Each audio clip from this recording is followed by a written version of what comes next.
Price the Lord, ஹல்லேலூயா. கிறிஸ்துவுக்குள் பிரியமானவர்களே, இந்த அருமையான காலை வேளையிலும் தேவ சமூகத்துக்கு வந்தவங்கள் ஒவ்வொருவரையும் இயேசுவின் நேற்று நாமத்தினாலே அன்பின் வாழ்த்துக்கள். இந்த நாளிலும் 1 தீமோத்தேயு 1:15 வசனத்தை அடியேன் வாசிக்கிறேன். பாவிகளை ரட்சிக்க கிறிஸ்து இயேசு உலகத்தில் வந்தார். ஆமேன், ஹல்லேலூயா. இரட்சகராக இயேசு கிறிஸ்து இந்த உலகத்திற்கு வந்ததுக்கான முக்கிய நோக்கம் என்ன அப்படின்னா, வசனம் சொல்கிறது பாவிகளை ரட்சிக்க தான் அவர் இந்த உலகத்துக்கு வந்தார் என்று. ஆமேன், ஹல்லேலூயா. உண்மையாகவே 2000 ஆண்டுகளுக்கு முன்பதாக இரட்சகர் நமக்காக வெளிப்பட்டார். பாவத்தின் நிமித்தமாக அழிந்து கொண்டிருக்கிற ஒவ்வொரு ஆத்துமாவையும் காப்பாற்ற வேண்டும் என்பதற்காகவே அவர் இந்த உலகத்திற்கு தன்னுடைய மேன்மையை விட்டு தாழ்மையின் கோலமாக இந்த பூமிக்கு வந்தார். ஹல்லேலூயா. பார்த்தீங்கன்னா, அவர் வாழ்ந்த நாட்கள் எல்லாம் 3.5 வருஷம் அவர் ஊழியம் செய்த காலங்கள்.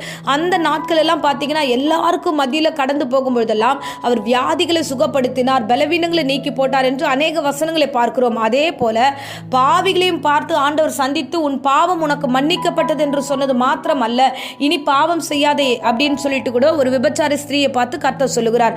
அப்போ பாவத்துக்கு ஆண்டவர் இறங்கி போய் பாவம் செய்தவர்கள்கிட்ட போய் நின்று சில விஷயங்களை அவர்களோடு பேசி, ரட்சிக்க நான் வந்திருக்கேன், நீ பயப்படாத, இனி செய்யாதே அப்படின்னு சொல்லுகிறார். சமாரிய ஸ்திரீ கிட்ட கூட அப்படிதான் ஆண்டவர் பேசுவார்.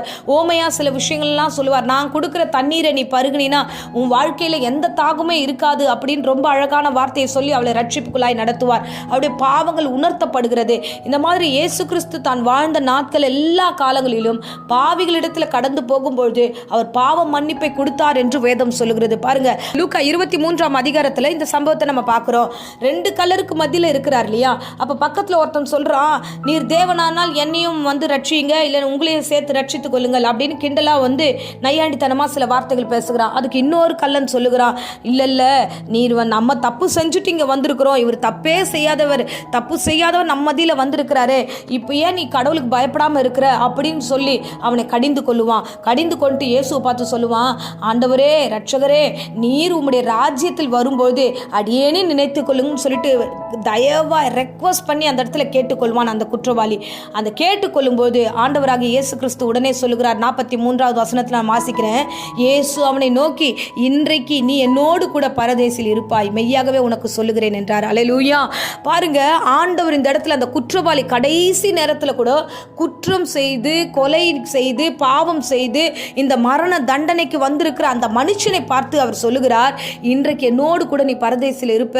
ஸோ ஆண்டவராகிய கர்த்தர் பாருங்க, அந்த பாவியை தன்னோடு கூட சேர்த்து கொள்ளுகிறார், தன்னோடு கூட ஆண்டவர் கொண்டு போகிறார். அல்லேலூயா. என்னோடு கூட இருப்பேன்னா அப்ப ஆண்டவர் பாவிக்கு அந்த இடத்துல ஒரு இடத்தை வைத்திருக்கிறார். அல்லேலூயா. யாருக்குன்னா, அவன் மனம் திரும்புகிறான். ஒருத்தன் பார்த்தா அதே திமிர்த்தனத்தோடவே பேசிக்கிட்டு இருக்கிறான். இந்த உலகத்துல நிறைய பேர் அப்படிதான். என்னன்னா, ஆமா கிறிஸ்துன்னு போறாங்க, உபத்திரவத்தை அனுபவிக்கிறாங்க, பிரச்சனைகளை பார்க்குறாங்க, இவங்களே உங்களை காப்பாற்றிக்க முடியல, இவங்க என்ன இப்படி, அவங்களுக்கு பரலோகத்தின் மேன்மையை குறித்து அவங்களுக்கு அந்த அறிவு இல்லை, அதனால அவங்க இப்படி பேசுறாங்க. ஆனா இன்னொரு கல்லன், அவர் தேவன், அவர் ராஜ்யம் இருக்கிறது, பரலோகத்தில் நமக்காக ராஜ்யத்தை உண்டாக்கி வைத்திருக்கிறார், அங்கே போய் நம்ம பார்ப்போம் என்ற நம்பிக்கையும் விசுவாசமும் அந்த கல்லனுக்கு இருந்தது. ஆகையால மனம் திரும்புகிறவர்களுக்கு ஆண்டவர் ரட்சிப்பு வைத்திருக்கிறார். அல்லேலூயா, ஹல்லேலூயா.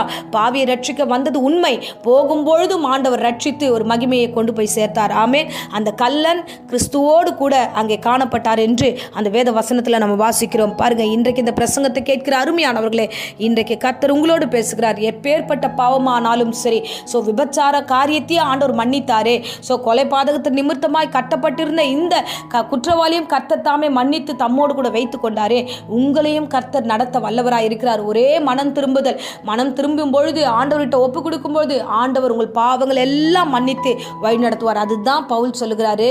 ஸோ இயேசு எதுக்கு வந்தார்னா, பாவி ரட்சிக்க வந்தார். அந்த பாவிலே பிரதானமான பாவி நான் என்று அவர் சொன்னார். இந்த வேளையில பிரசங்கிக்கிற அடியேன் சொல்லுகிற, எல்லார காட்டிலும் நான் எல்லா காரியத்திலும் பாவத்தில் அதிகமாக இருந்தபடினால கர்த்தர் என்னை ரட்சித்தார் என்று இந்த வேளை நானும் சாட்சி சொல்லுகிறேன். பாருங்க, பாவிகளுக்கெல்லாம் ஒரு வாழ்க்கை கர்த்தர் கொடுக்கிறார், புது வாழ்க்கை கொடுக்கிறார், புதிய வழிகளை கொடுக்கிறார், புதிய ஒரு உச்சத்தை கொடுக்கிறார். நீங்களும் இந்த வேளையில பிரசங்கத்தை கேட்டிருந்தீங்கன்னா, ஆண்டவரே எங்களுடைய பாவங்கள் எல்லாம் மன்னிங்க என்று உங்களை அர்ப்பணிக்கும் போது உண்மையாகவே கிறிஸ்து உங்கள் பாவங்கள் எல்லாம் மன்னித்து உங்களை புதிய சிருஷ்டியாய் மாற்றி தன்னோடு கூட அவர் இணைத்துக் கொள்வார். ஆமேன், ஹல்லேலூயா. இப்பொழுதும் உங்களுக்காக அடியேன் ஜெபிக்கிறேன். அன்பு ரட்சகா, இந்த உபவாச நாளில் ஆவியானவர் தாமே ஒவ்வொருவரையும் ஆசீர்வதியும் பாதுகாத்துக் கொள்ளும், வழி நடத்துங்க. பாவத்தை உணர்கிறவன் உண்மையாகவே வாழ்வடைவான் என்று நாங்கள் விசுவாசிக்கிறோம். இந்த வேளையில யாரெல்லாம் பாவத்தை உணர்கிறார்களோ அவர்கள் எல்லோரையும் ஆசீர்வதித்து வழிநடத்தும், காத்துக்கொள்ளும். இப்பொழுதும் கர்த்தாவே தேவரீர் வியாதியோடு பலவீனத்தோடு யாராகிலும் இருந்தால் எல்லா வியாதி விக்கிரங்களை நீக்கி பூரண சுகத்தோடு காத்துக்கொள்ளும். இயேசு நேற்று நாமத்தில் ஜெபித்து ஒப்பு கொடுக்கிறேன் ஜீவனுள்ள நல்ல பிதாவே. ஆமேன், ஆமேன். Praise the lord. God bless you.